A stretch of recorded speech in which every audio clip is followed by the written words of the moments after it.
পৃথিবীর মানচিত্রে ছোট্ট একটি দেশ হচ্ছে বাংলাদেশ।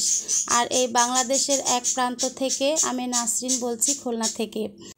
প্রাকৃতিক সৌন্দর্যের দিক থেকেও যেমন বাংলাদেশ বিশ্বের অন্যান্য দেশের থেকে অন্যতম এবং আলাদা, তেমনি বাংলাদেশের নিজস্ব ভাষাভাষী মানুষের ভাষাগত বৈশিষ্ট্যও কিন্তু আলাদা। রূপ বৈচিত্র্যে যেমন এর বিচিত্রতা রয়েছে, তেমনি রয়েছে পোশাক আশাকেও এর বৈচিত্র্য, পেশাগত বৈচিত্র্য, আবার রয়েছে খাবার দাবারেও বৈচিত্র্য। বলতে গেলে বাঙালিয়ানা খাবার দাবার বৈচিত্র্য সবই এই বাংলাদেশের প্রকৃতির সঙ্গে মিশে আছে। তেমনি একটি বৈচিত্র্যপূর্ণ খাবার তৈরি করছি আজকে। এটা হচ্ছে বরিশালের বিখ্যাত খাবার, ঐতিহ্যবাহী একটি পিঠা, সেমাই পিঠা। জানি না কোন এলাকা থেকে কে দেখছেন, কে কে এই পিঠা খেয়েছেন, কারাই বা এই পিঠা সম্পর্কে পরিচিত আছেন। যদি জানা থাকে অবশ্যই কমেন্টসে জানাবেন। আমার বাচ্চারা এই পিঠাটা খেতে খুব পছন্দ করে। ছোটোবেলা যখন আমার ছেলেমেয়েরা এই পিঠাগুলো খেতে চাইতো তখন খুব একটা আমার তৈরি করা হতো না, কারণ ওরা তখন ছোট ছিল। এই পিঠার মেশিনটা ওরা ঘোরাতে পারতো না। ওই যখন বাসায় কোনো মেহমান আসতো তখন তৈরি করতাম, সবাই মিলেমিশে কাজ করলে পিঠাটা তৈরি হয়ে যেত। আলহামদুলিল্লাহ এখন ছেলে মেয়ে বড় হয়ে গিয়েছে, তো এই পিঠা যখন ওরা খেতে চায় ওরা নিজেরাই এই পিঠার মেশিন ঘুরিয়ে পিঠাটা তৈরি করতে পারে, সাথে আমি হেল্প করি। সবাই মিলেমিশে নিজেরাই এখন এই পিঠাটা মাশাআল্লাহ তৈরি করতে পারি। এই পিঠাটা তৈরির জন্য চালের গুঁড়া প্রয়োজন হয়, ময়দা, আটা এগুলোতে এই পিঠাটা হয় না। আমি কখনো বানাইনি, তবে চালের গুঁড়োতেই এই পিঠাটা একটু বেশি ভালো হয়, একদম পারফেক্ট হয়। প্রথমে চালের গুঁড়ো সিদ্ধ করে নিতে হবে। আর চালের গুঁড়ো সিদ্ধ করাটা আমার কাছে একটা সময় খুব একটা ইম্পসিবল কাজ ছিল, কারণ আমি সব কাজ পারলেও এই চালের গুঁড়াটা কিন্তু সিদ্ধ করাটা আমার কাছে অনেকটাই কষ্টকর মনে হতো। কিন্তু ইনশাল্লাহ এখন সবটাই শিখে গিয়েছি, যেহেতু বাড়ির বড় বউ ছিলাম, তাই এই কাজগুলো যেটা নাও পারতাম, কখনো বলিনি যে পারতাম না, কারণ আমাকে ওটা আয়ত্ত করে নিতে হতো। কারণ বাড়ির বড় বউ মানে অনেক দায়িত্বশীল, সেখানে না বলার কিছু নেই, না পড়ার কিছু নেই, তাই সব কিছু আমি নিজে থেকে আস্তে আস্তে শিখে নিয়েছি। এখন চালের গুঁড়াটা ইনশাল্লাহ পারফেক্টলি আমি সিদ্ধ করে নিতে পারি। সিদ্ধ করা হয়ে গেলে পিঠাটা এরকম মুঠো মুঠো করে তৈরি করে নিতে হয়। রুটি তৈরি করার জন্য যেরকম আটাটা প্রথমে আমরা একটু মেখে নেই পানি দিয়ে, ওইভাবে মাখতে হয় না, এটা শুধু গোল গোল পাকিয়ে নিলেই হয় হাতে। আবারও সিদ্ধ করে নিচ্ছি আমি, কারণ যতটুকু সিদ্ধ করেছিলাম অতটুকু পিঠেতে একদম অল্প হয়ে যাবে, যার কারণে দ্বিতীয়বার আবার সেম বাটিতেই আমি পিঠাটা সিদ্ধ করে নিচ্ছি। আর দেখুন মাশাআল্লাহ পিঠার গোলাটা কতটা পারফেক্টভাবে সিদ্ধ হয়ে গিয়েছে, এজন্যই আমি দুবার করে দেখালাম। সিদ্ধ করার পর ঢাকনা দিয়ে একটু দমে রেখে দিতে হয়, তাহলে পিঠাটা একদম পারফেক্টভাবে সিদ্ধ হয়ে যায়। সিদ্ধ করা সবগুলো আটা গোল গোল করে মুঠো পাকিয়ে নিয়েছি। এখানে আমার 2 প্লেট মুঠো হয়েছে। প্রথমে এগুলোকে আমি ঢেকে রেখে দিয়েছি, 1 প্লেট ঢেকে রেখে দিয়েছি যেন বাতাসে শুকিয়ে না যায়। শুকিয়ে গেলে একটু শক্ত হয়ে যায়, তখন আবার নতুন করে পানি দিয়ে মেখে নিতে হবে। এজন্য 1 প্লেটে ঢাকনা দিয়ে ঢেকে নিয়েছি এবং অন্য প্লেটের মুঠোগুলো আমি এই যে চেপে চেপে দিচ্ছি। এই মেশিনটা হচ্ছে পিতলের মেশিন, এর নাম সেমাই পিঠার কল বললেই যে কোনো দোকানে পাওয়া যাবে, তবে ছোটোখাটো কোনো দোকানে এগুলো পাওয়া যায় না। যে কোনো বড় বড় শপে গিয়ে সেমাই পিঠার মেশিন বললেই আপনি এই মেশিনটা পেয়ে যাবেন।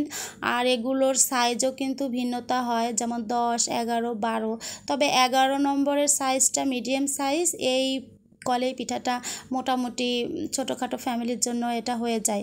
আর যারা বড় ফ্যামিলি আছেন, সদস্য সংখ্যা বেশি, তাদের জন্য 12 নম্বর কলই নিতে হবে, তাহলে পিঠাটা একটু দ্রুত তৈরি হয়ে যাবে। এখানে আমার ছেলে মেশিনটা ফিটিং করে দিয়েছে, কারণ ও খুব ভালোভাবে এটা ফিটিং করতে পারে। এর নিচে একটু স্ক্রু থাকে, প্লাস দিয়ে টাইট করে দিলে পিঠাটা যখন ঘুরিয়ে ঘুরিয়ে বানাতে হয় তখন এটা নড়াচড়া করে না। প্রথমে আমার ছেলে যে 1 প্লেট পিঠা ওর বানানো হয়ে গিয়েছে, হাতটা একটু ব্যথা হয়ে গিয়েছে।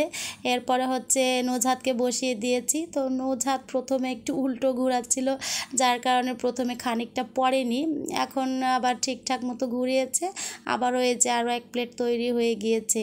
পিঠাটা কিন্তু বানাতে একটু কষ্ট হয়, কিন্তু খেতে কিন্তু অনেক মজা হয়। একে তো ঐতিহ্যবাহী পিঠা, আবার নতুন একটা ধরনের পিঠা, যার কারণে সব মিলিয়ে এই পিঠাটা কিন্তু আমাদের সবার কাছে খুবই ভালো লাগে। শুধু বরিশালের মানুষই যে এই পিঠাটা খায় সেটা কিন্তু নয়, আশেপাশের দেখাদেখি কিন্তু অনেক মানুষই এখন এই পিঠাটা খাওয়া শিখে গিয়েছে। পিঠা সিদ্ধ করার জন্য আমাদের যেহেতু চুলা নেই, তো রাইস কুকারের উপরেই যে একটা ঝাঁঝরের মতো থাকে, ওইটার উপরেই পিঠাটা সিদ্ধ করে নিয়েছি।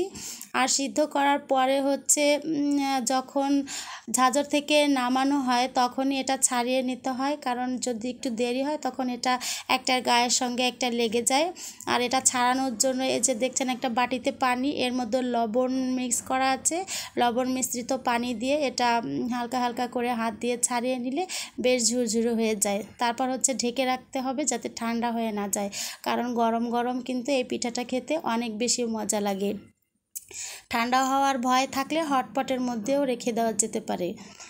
আর এই সেমাই পিঠা খাওয়ার জন্য কিন্তু গরুর গোশটা একেবারেই পারফেক্ট। যারা গরুর গোশ পছন্দ না করেন তারা দেশি মুরগির ঝোল দিয়ে খেতেও এটা মজা লাগে, তবে গরুর গোশের সঙ্গেই এই পিঠাটার পারফেক্ট ম্যাচিং।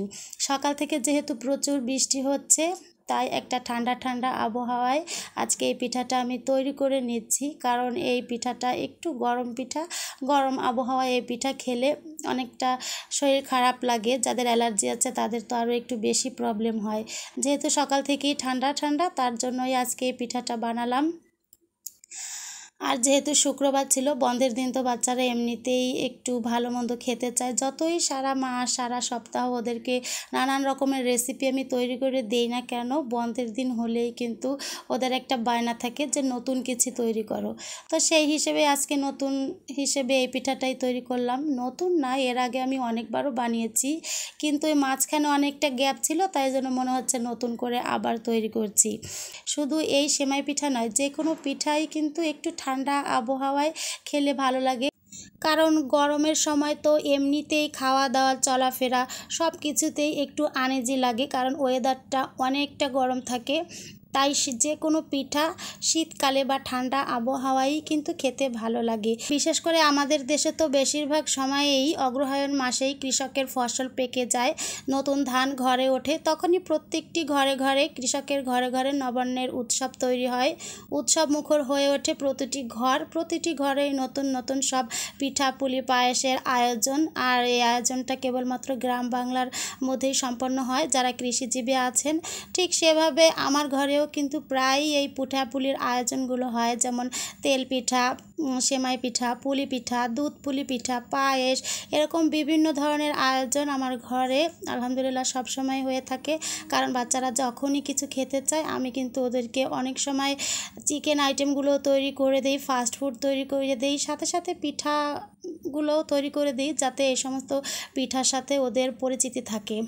এই তো এখানে আমার এই যে কিভাবে আমি সেমাই পিঠাটা সিদ্ধ করেছি সেটাই দেখুন। রাইস কুকারের উপরে এই ঝাঁঝরের মধ্যে দিয়েছি, এটা আলহামদুলিল্লাহ খুব ভালোভাবেই হয়ে গিয়েছে। আজ যেহেতু শুক্রবার জুম্মার দিন, তাই বাবা ছেলে দুজনেই নামাজ পড়তে গিয়েছে। আর ওরা দুজনে নামাজ পড়ে আসলেই আলহামদুলিল্লাহ আমরা চারজনে একসঙ্গে খেতে বসবো। খাবার আগে সব কিছু একটু গুছিয়ে নিচ্ছি। আর আমার টেবিলের ডাইনিংয়ের এই সাইডটার আলোটা একটু কম অপোজিট সাইডে, যার কারণে এখানে কিন্তু অনেকটা অন্ধকার অন্ধকার মনে হচ্ছে। তো এখন আমি খাবারের প্রস্তুতি নিচ্ছি, সব কিছু রেডি করছি যাতে বা ওদেরকে খেতে দিতে পারি। আর খাওয়া দাওয়ার সময় হলে তো যেমন তেমনভাবেই খেতে দিলে হবে না, বিশেষ করে শুক্রবার হলেই একটু খাওয়া দাওয়ার আইটেম যেমন থাকে তেমন একটু ডেকোরেশনের ব্যাপারটাও থাকে, কারণ বাচ্চাদেরকে কিন্তু বোঝার পর থেকেই কিন্তু খাওয়া দাওয়ার পরিবেশ, যে কোনো জিনিসের একটা পরিপাটি পরিবেশ বাচ্চাদেরকে শেখাতে হয়, যাতে বড় হলে ওদের মধ্যে এই সৌন্দর্য বোধটা বা পরিপাটি বোধটা থাকে। তাহলে কিন্তু বাচ্চাদের মন মস্তিষ্ক যেমন ভালো থাকে, তেমনি তারা কিন্তু একটা ভালো পরিবেশ শেখে। আর আমার ঘরটা তো এমনিতেই ছোটোখাটো একটা রেস্টুরেন্ট, এই রেস্টুরেন্টের ম্যানেজারও আমি, কর্মচারীও আমি, সেলসম্যানও আমি। সার্ভিসম্যানও আমি, সব কিছুই আমি, যার কারণে সবাইকে পরিপাটি করে খাবার দাবার পরিবেশন করাটাই আমার কাজ। আর ওরা এই দেখেছি পরিবেশনটাকে খুব পছন্দ করে। যাই কিছু খেতে দেই না কেন ওরা সবসময় চায় আমি যেন ওদেরকে একটা সাজানো গোছানো পরিবেশে দেই, তাতে নাকি ওদের কাছে মনে হয় যে ওরা রেস্টুরেন্টে খেতে এসেছে। তো মাঝে মাঝে একটু হাসিও লাগে, আবার ভালোও লাগে বাচ্চাদের এই আবদারগুলো শুনতে বা আবদারগুলো রাখতে। মাঝে মাঝে একটু বিরক্তও লাগে, তারপরেও যখন একা একা থাকি বাচ্চাদের এই কথাগুলো মনে পড়ে, তখন আরও বেশি আমার কাছে ভালো লাগে। এই তো খাওয়া দাওয়ার জন্য সবাই চলে এসেছে ডাইনিংয়ে এবং যার যার স্থানে বসে পড়েছে। তাই খাওয়ার আগে সবার কাছ থেকে আজকের মতো বিদায় নিয়ে নিচ্ছি। আর পিঠাগুলো আপনাদের কাছে কেমন লাগলো অবশ্যই জানাবেন। সবাই ভালো থাকুন, সুস্থ থাকুন। আসসালামু আলাইকুম।